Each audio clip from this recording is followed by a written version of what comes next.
The award was sitting on my desk in a box I hadn't opened yet when my mother called. It was a Wednesday evening in November, and the ceremony had been the previous night.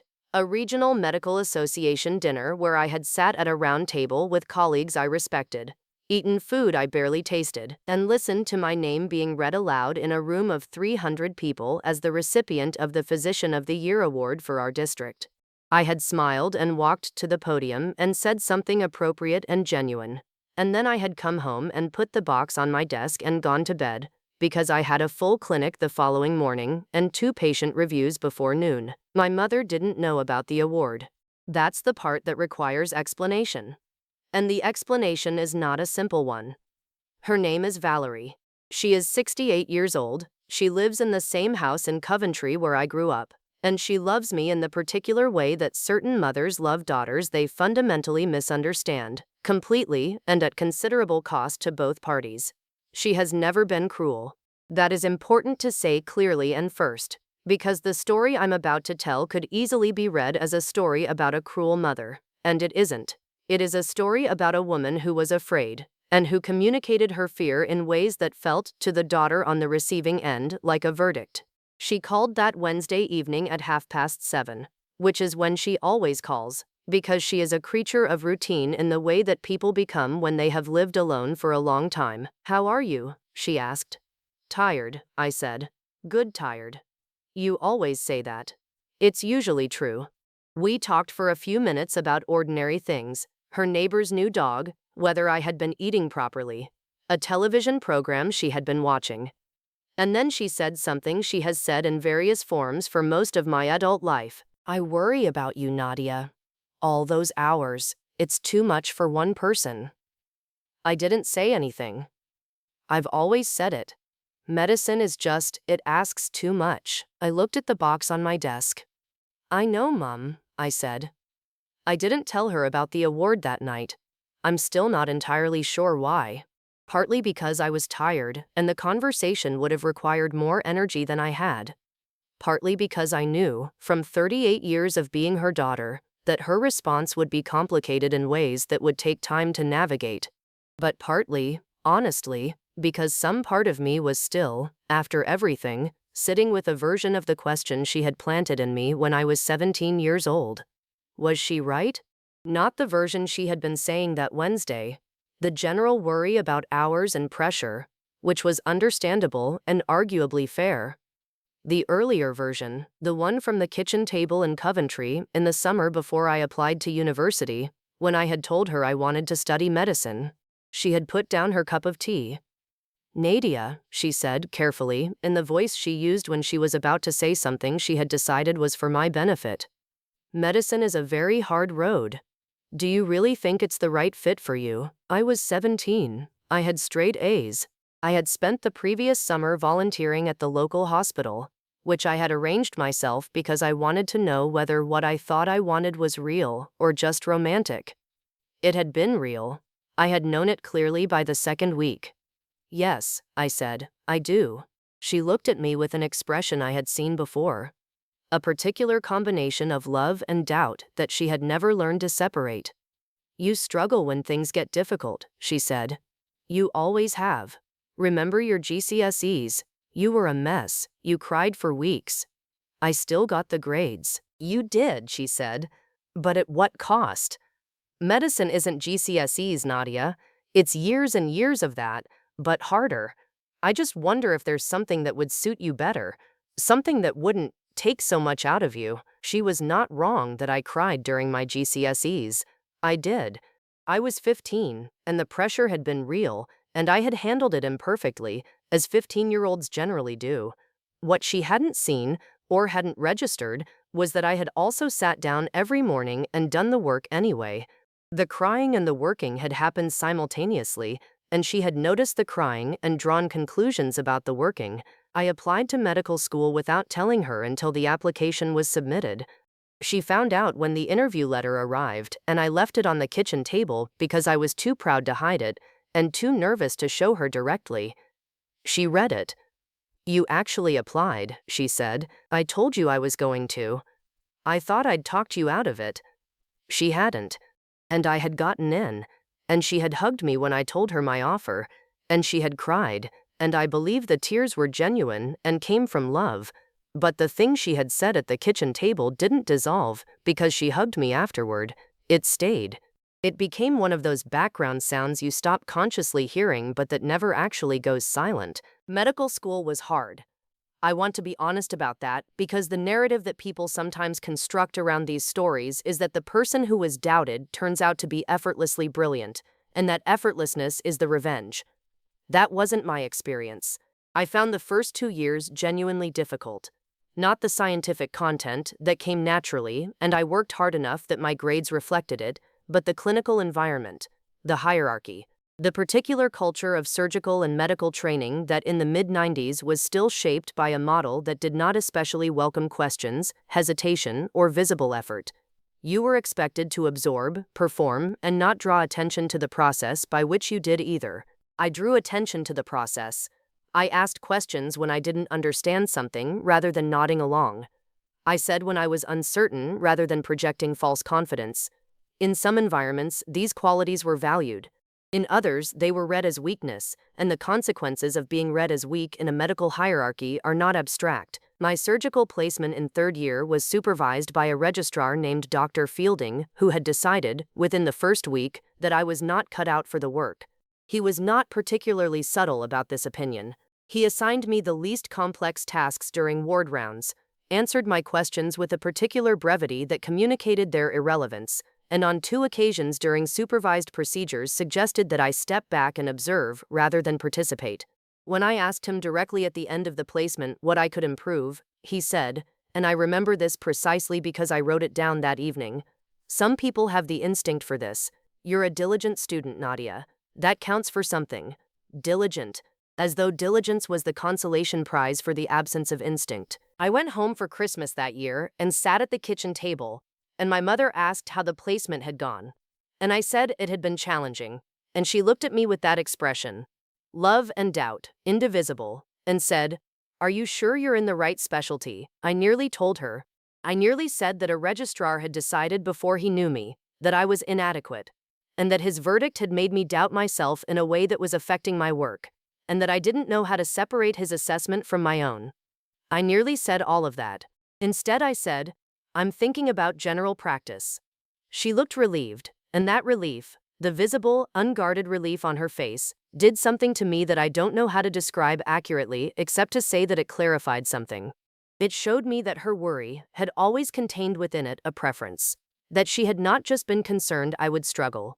She had been hoping, in some private part of herself, that I would choose something smaller, something that would allow her to stop worrying, something that suited the version of me she had decided on at 15. I went back to medical school after Christmas, and I did not choose general practice. What I chose, ultimately, was emergency medicine, and the choice surprised people, including me, because it is not the obvious destination for someone described as diligent rather than instinctive. Emergency medicine rewards exactly the qualities that Dr. Fielding had implied I lacked: rapid assessment, confident decision-making under pressure, the ability to act on incomplete information without paralysis. If his assessment had been accurate, I should have failed. I didn't fail. What I discovered, somewhere in my foundation years and then in my specialty training, was that the instinct Dr. Fielding had been looking for was something I did have. It simply looked different from what he expected. It was quieter, less performative. It operated through careful observation rather than confident announcement. In the controlled, hierarchical environment of a surgical placement, it had been invisible. In an emergency department, where the information was incomplete and the time was short and nobody was performing for an audience, it turned out to be precisely what was needed. I also discovered that the crying during difficult periods, the quality my mother had interpreted as fragility, was not fragility at all. It was processing. I felt things fully, and then I kept moving. That combination, which had looked like weakness at 15, was something close to a professional asset at 32. I became an emergency medicine consultant at 34. I was one of the younger consultants in my department, which I mention not as a boast, but because it is relevant to what happened next. Being young in a senior role in a high-pressure specialty meant that I spent several years proving my competence to people who would not have needed to prove theirs, and doing so without appearing to be aware that I was doing it, because appearing to be aware of it would have looked like complaint. I was good at the job. I know that now without embarrassment. I was good at it because I worked very hard, because I genuinely cared about the patients in a way that never became abstract or routine, and because the thing my mother had called struggling, the full emotional engagement with difficulty, made me a doctor who took the weight of each case seriously without being crushed by it. The award came in my 8th year as a consultant. It was nominated by colleagues and ratified by the Regional Medical Association, and when my clinical director told me it was coming, I sat in her office and felt simultaneously proud and slightly ridiculous, because the gap between an award and the daily reality of the work is always larger than the award acknowledges. But I had not told my mother, and 3 days after her Wednesday call, I was in my office reviewing patient notes when my phone rang and the number on the screen was not my mother's. It was my Aunt Brenda, my mother's younger sister, who lives in Birmingham, and whom I speak to perhaps 4 times a year. "Nadia," she said, "has your mum rung you?" "We spoke Wednesday. Why?" A pause. "She collapsed this morning, at home. Her neighbor found her. She's at University Hospital Coventry now." I was in my car within 10 minutes. The drive to Coventry from where I work is just over an hour. I know every stretch of that motorway, and I drove it that morning with the particular focused calm that emergency medicine training installs in you for moments of personal crisis. Not an absence of feeling, but a disciplined postponement of it. Because feeling fully right now would not help, and acting clearly would. My aunt had given me what information she had. Possible stroke, initial assessment underway. My mother conscious but confused. I understood what that likely meant clinically. I also understood that understanding it clinically did not protect me from it emotionally, and that the two things would have to coexist for the next several hours and possibly longer. My mother was in the acute stroke unit when I arrived. She had suffered an ischemic stroke, a clot affecting blood supply to part of the brain, and the team had been fast enough with the initial assessment that thrombolysis had been considered and administered within the treatment window. I was not her treating physician. I made that clear immediately and unambiguously to the registrar who met me at the unit entrance, because the worst thing a medically trained family member can do is insert themselves into a relative's clinical care in a way that compromises it. I told him my background. I told him I was there as her daughter, and I asked him to tell me what they knew. He told me clearly and well. The stroke had affected her left hemisphere. Her speech was impaired. She was producing words, but they were coming out disordered, which was frightening for her and would be assessed by the speech and language team. Her motor function on the right side was affected but not severely. The next 48 hours would tell them more about the extent and likely recovery. I went into her room. She was lying with her head slightly elevated, an IV line in her left arm, monitoring leads on her chest.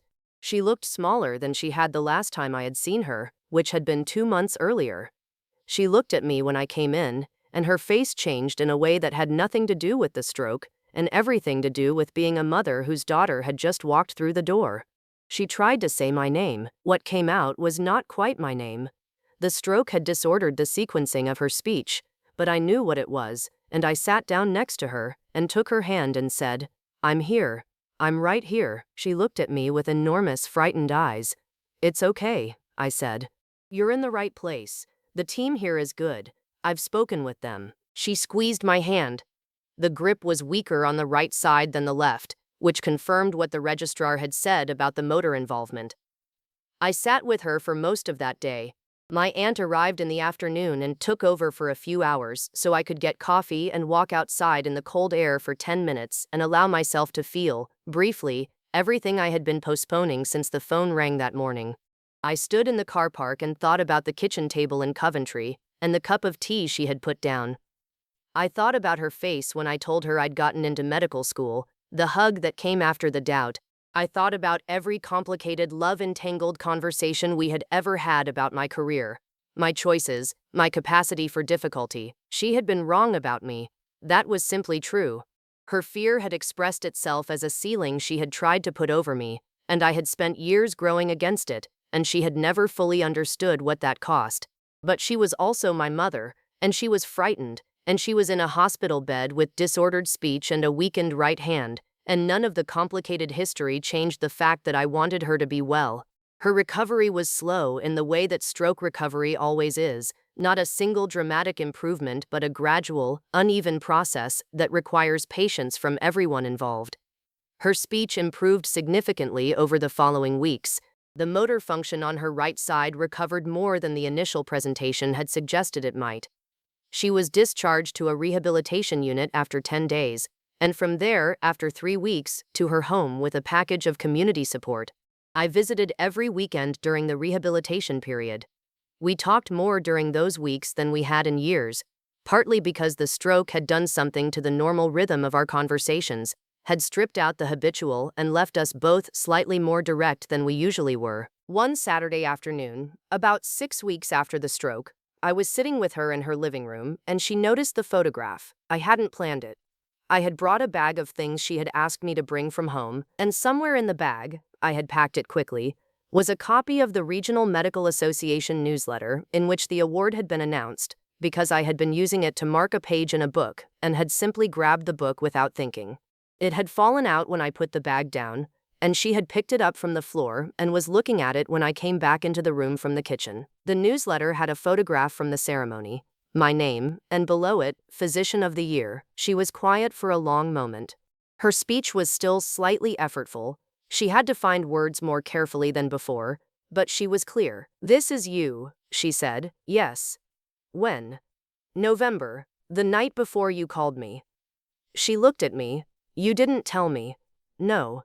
She looked back at the photograph. I watched her face move through something, not a single emotion but several, arriving in sequence. I couldn't name all of them. Some of them, I think, she couldn't name either. "I always worried," she said, slowly, "that it was too much for you." "I know. I thought I was protecting you." "I know that too." She set the newsletter down on the arm of the chair. Her right hand, still slightly weaker than her left, rested on top of it. "I was wrong," she said, not easily. It cost her something to say it plainly, and I could see that it did. And I didn't rush her through it or soften it on her behalf. She deserved to say it fully, and I deserved to hear it. "You were afraid," I said. "That's different from wrong." Though it was also wrong, she almost smiled. "When did you get so precise?" "Medical training," I said. That was the closest we came to a joke about it, and it was enough. The award is on my shelf at home now, out of the box. I don't look at it often, not because it doesn't mean something, but because the daily work means more, and the award reflects the daily work rather than replacing it. My mother has seen it. She came to visit for the first time since her stroke in February, and she stood in my living room and looked at it for a moment and didn't say anything, and I didn't ask her to. What she did say, before she left that day, was this: "I want you to know I'm proud of you." I think I always was, even when I was frightened. I just didn't always say the right thing. "No," I said, "but you said it now." That has to be enough. I have decided, not dramatically but practically, that it is enough. Because the alternative, holding the years of doubt against her until the account is fully settled, would cost me something I'm not willing to spend. I have work to do. I have patients who come through my department on the worst days of their lives, and they need me present and undivided, and I cannot be those things if I am still relitigating a kitchen table conversation from 1995. My mother was afraid of watching me struggle. What she didn't understand was that the struggling was never the problem. The struggling was how I learned. Every difficult placement, every moment of self-doubt, every night I drove home from a shift wondering whether I had made the right decision in a complex case. All of it accumulated into a physician who knows what she doesn't know, who asks for help when she needs it, and who has never once, in 8 years as a consultant, pretended to a patient that uncertainty doesn't exist. That's the doctor the award was recognizing, not the one who never struggled, the one who struggled and kept going anyway. I think, if my mother had understood that at the beginning, she would have been less afraid. But then, I'm not sure I understood it at the beginning either. Some things can only be demonstrated forward through the doing of them, and the proof arrives long after the doubt. She rang me last Wednesday at 7:30, the way she always does. We talked about ordinary things, Her speech is nearly back to where it was before the stroke, though she gets tired in the evenings and has learned to let herself rest, which is a concession to limitation that I don't think she would have made before. Before she hung up, she said, "Get some sleep, Nadia." "I will," I said. She meant it as care. It landed as care. That's not a small thing, and I've stopped pretending it is.